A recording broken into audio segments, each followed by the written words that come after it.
लक्षपति दीदी हेबे कोटिपति।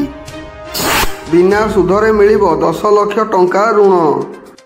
महिला को आहुरी सशक्त करने बड़ प्रतिश्रुति देइछंती। कहिछंती लक्षपति दीदी को एबे एसएचजी रु बिना सुधरे 10 लाख टंका ऋण जोगाई देवाको सरकार प्राथमिकता देबे।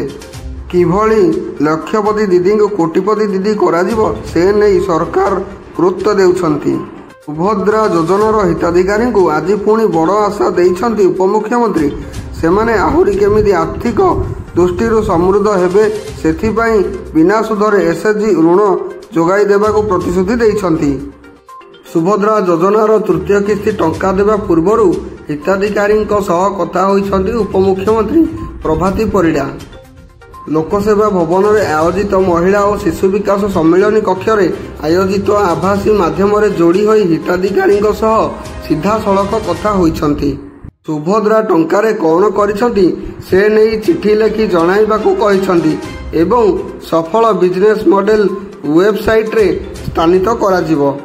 एथिसह महिला को आहुरी सशक्त कराजिबो पई बड़ प्रतिश्रुति मध्य देइछंती। कहिछंती लक्षपति दीदी को एबे एसएचजी बिना सुधरे 10 लाख टंका ऋण जोगाई देवाको सरकार प्राथमिकता देबे।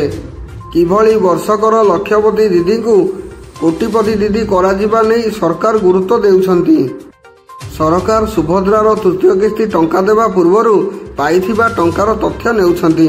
सेमाने पाइथिबा टंका को केउ कामरे लगाइछंती ताहा बुझुछंती। समीक्षारु मिलुथिबा तथ्य आधार रे आगामी दिन में सुभद्रा हिताधिकारी योजना प्रस्तुत करा जिवो।